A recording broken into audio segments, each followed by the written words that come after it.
I'm Chad Reynolds, and this is another Blueprint Engines tech video. We're here at Blueprint in the R&D dyno cell with a small block Chevrolet to show you a couple of different things. And the first thing that we're going to get to is actually headers. So we're going to show you how to remove this header and replace the gasket and install the header again in case you've had an exhaust leak or what have you. And just to show that there are some tips and tricks to get this to go smoothly and to make sure that you've got the gasket on the right direction. So on this small block Chevrolet, we're going to do a couple of things to get ready to do this. It's simple. In this case, the fasteners that we've got require a socket, a 3/8 socket and a ratchet, or an Allen wrench, in this case both. Get the appropriate tool for the fastener that you're using. My recommendation is the smaller the head, the easier it is to install and remove should you ever need to. We're not going to remove the dipstick tube because we are able to lift the header off of it, which is only a problem obviously on the passenger side, but we are going to remove the dipstick itself just so the T-handle isn't in the way up here. So to remove these, I'm going to start in the middle and remove the middle bolts because they are the more challenging ones to get out as you are pulling the header. And the idea is that you want to remove the bolts that are going to be the hardest to get to first, so that when you go to pull this thing out, you can hold onto it with one hand and pull with the other. Now, we're not going to do this on the dyno here, but remember, if you're doing this at home and you're removing these because you have an exhaust leak, then you're going to want to disconnect your exhaust system from the back of the header. Here on the dyno, it uses a flexible tube, and we're just going to leave that in place. So now that I've got all but the front and back bolts removed, I'm going to start loosening them. And after I get them loose a little bit, then I'm going to have to start supporting the header so that it's not hanging on the last couple of threads. And depending on the engine compartment, I typically try to get the front one to be the last as I hold up the back. And assuming that we're removing this thing because it's got an exhaust leak, then that means that this old gasket really isn't going to matter. But if you're not removing it because of an exhaust leak, try and catch this thing. So here on the dyno, they use these graphite impregnated steel core gaskets. These are great. You can get these from a variety of manufacturers, and they work really, really well.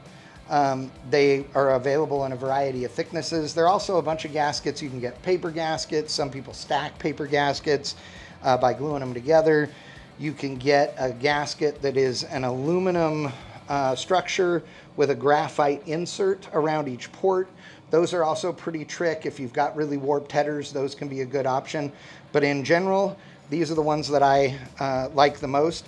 You can also use an MLS style gasket, which is multi-layer steel. Those come in more factory style options or applications. But these graphite are probably your best bet. So one of the things that you need to pay attention to, and isn't really an issue on a small block Chevrolet like this, is putting the gasket on the right direction. So it is possible, like on an LS engine, you can put this gasket on the wrong way, right? It will line up, a couple of bolt holes will line up, but not all of them at the same time. And so you could get it in there hanging on them and be upside down, and then you go to bolt your header up and the bolts won't go through because it's, you know, hitting a solid part instead of the hole. In other examples, you can actually put them on there backwards and it will have the gasket misaligned, but it will bolt up, and then it's going to create a leak. So if this thing was way misaligned, it would create a problem. You're going to want to pay attention to your engine. So when you get your gasket out, don't get the header out immediately. Before you even put the engine in, take your gasket and hold it up to the flange. If you need to mark it so you know which way is up, which way is down, or which end is the front and the back, you can do that as well. And that'll save you some time for sure. Now, in some applications, you can get away with a stud instead of a bolt for your headers. In the race car applications, we like to use studs a lot. The nice thing about studs is that if the studs were sticking out, you'd be able to stick the gaskets on ahead of time. And when you stick them on ahead of time, then you can just slide the header on and you're not trying to hold on to the gasket at the same time. Now the other trick that you can do is if you have some of the old school gaskets will actually have a hook at the end. So there'll be a slot here for the bolt hole, and you can actually put your header up there, start the bolts, and then hang the gasket on the front and rear bolts. That's a really, really nice touch as well. But a lot of times these gaskets don't come that way. Now, you could cut them yourselves, but do that at your own risk. So we're going to pretend this is a brand new gasket because this one wasn't leaking, and we're going to put it on now. So again, we're on the passenger side, and that means we have to deal with the dipstick. So we're going to carefully lower it over the dipstick, and then we are going to grab our rear bolt.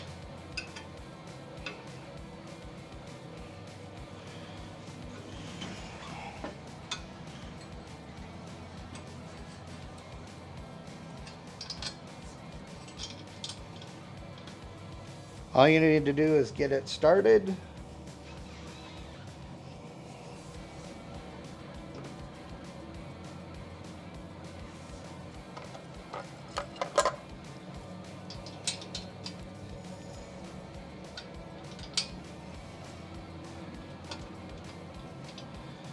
And there you go.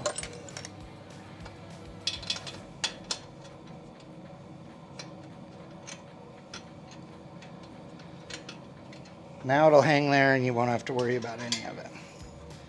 One thing that helps if you're using these socket head bolts is using an Allen wrench that's got the ball end on it. So this is the other type of header bolt you can get. You can get these with a 3/8 head or a 7/16. I would recommend using one with a 3/8 head. It just gives you a lot more clearance around the header tube than the larger one does. Also remember, if these don't go in real simple and easy and clean, don't force them. If it doesn't go in and thread in really nice and easy, then something's wrong and you've got it in there crooked. Now, if you're doing this in the car, it's going to take a little bit longer than this, but not a lot. It's not a big deal.